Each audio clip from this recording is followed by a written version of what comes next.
diingatkan oleh Nabi Shallallahu Alaihi Wasallam bahwa nanti akan muncul kelompok yang namanya kelompok ingkar sunnah, orang-orang yang akan mengingkari sunnah Nabi Shallallahu Alaihi Wasallam. Dalam riwayat Al-Imam Ibnu Majah dan yang lainnya, Nabi pernah mengatakan la yusiku birrojul muttaqian ala arikatihi. Hampir-hampir datang di mana seorang yang sedang santai-santai, ya duduk selonjoran di kursinya atau di kasurnya. Yuhaddasu bihadisi. Kemudian tiba-tiba orang itu disampaikan sebuah hadis.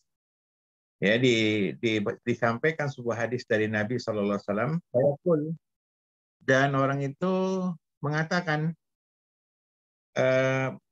bainana wa bainakum kitabullah. Di antara kita dan kalian ada kitabullah. Dalam riwayat yang lain, orang itu mengatakan hasbuna kitabullah. Cukup bagi kita Al-Quran, kitabullah. Ma wajadna fihi halalun astahlalnahu. Yang kita dapati di Quran itu halal, kita halalkan. Dan sebaliknya, yang kita dapati dari Al-Quran itu haram, ya kita haramkan. Maksudnya orang ini disampaikan hadis Nabi SAW tidak bergeming, tidak tertarik. Cukup bagi mereka adalah Al-Quran saja. Nggak perlu dengan hadis Nabi SAW. Nah, lafaz hadis seperti ini banyak sekali. Menunjukkan bahwasanya Nabi mengisyaratkan akan muncul kelompok orang-orang yang tidak percaya dengan hadis Nabi SAW. Dan dulu sudah ada di Irak pada masa Al-Imam Asy-Syafi'i. Makanya Al-Imam Syafi'i menulis sebuah kitab bantahan terhadap ingkar sunnah di akhir kitab Al-Um. Artinya ingkar sunnah sudah muncul pada masa-masa awal, yaitu abad kedua Hijriah, pada masa Al-Imam Asy-Syafi'i. Kita tahu Imam Syafi'i itu lahir 150 Hijriah dan wafat 205 Hijriah. Jadi beliau berumur kurang lebih 55 tahun. Dan sudah ada waktu itu di Baghdad. Kemudian begitu juga Al-Imam ketika sampai ke Mesir. Dan Mesir termasuk banyak orang-orang yang mengingkari sunnah. Yang sekarang pusat ingkar sunnah ada di India. Kelompok ingkar sunnah ini, kita ambil contoh yang sekarang ini lagi populer. Contoh gerakan ingkar sunnah. Yaitu mengingkari tentang Mi'raj. Kita tahu bahwasanya ada peristiwa yang penting dalam Islam, dalam kehidupan Nabi Shallallahu Alaihi Wasallam, yaitu peristiwa Isra wa Mi'raj. Isra adalah perjalanan Nabi dari Mekah ke Madinah. Mi'raj dari Mekah ke Aqsa. Isra perjalanan Nabi dari Mekah ke Aqsa. Dari Masjidil Haram sampai ke Aqsa Palestina. Adapun Mi'raj, naiknya Nabi sampai ke langit ketujuh. Nah, sekarang mulai populer, mulai terangkat pemikiran ingkar sunnah, di mana mereka hanya meyakini peristiwa Isra. Ya, perjalanan Nabi dari Mekah ke Palestina mereka imani.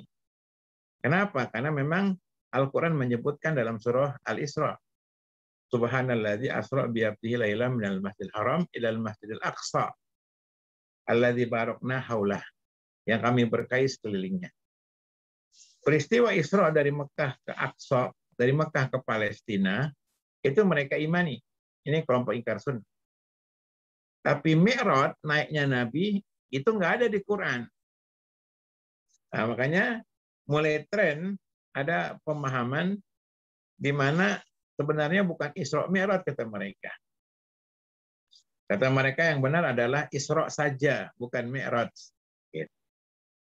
Sehingga mereka mengatakan kalau Mi'raj, kalau Isra kita imani. Kalau Isra kita imani, kalau Mi'raj hoak katanya. Ini pemahaman yang kufur. Karena mengingkari Isra wa Mi'raj ini membedakan Isra dan Mi'raj ini sebuah kebodohan. Memang dalam Al-Quran hanya disebutkan perjalanan Nabi saja dari Mekah ke Palestina. Isra namanya. Adapun Mi'raj disebutkan di hadis-hadis yang begitu banyak. Dan hadis-hadisnya sepakat mutawatir. Dan ulama yang terakhir menulis tentang hadis-hadis Isra Mi'raj yaitu Syekh Muhammad Nasiruddin Al-Albani. Beliau menulis mengumpulkan semua hadis-hadis Isra Mi'raj. Ya, mengumpulkan semua jalan-jalannya dan kesimpulannya adalah hadis-hadis tentang Mi'raj Nabi, perjalanan Nabi itu hadisnya mutawatir. Para ulama menjelaskan kewajiban kita kepada Allah dan Rasul-Nya adalah bentuk beriman kepada Al-Quran dan hadis. Saya ulangi, 70 ayat Al-Quranul Karim perintah untuk taat kepada Allah dan Rasul-Nya, atiullah wa atiur Rasul, itu menunjukkan ketaatan kita kepada Quran dan hadis. Hadis Nabi SAW ini merupakan bagian daripada wahyu. Sepakat umat ini berdasarkan nas yang begitu banyak dan tidak ada yang mengingkari kecuali pada abad yang kedua.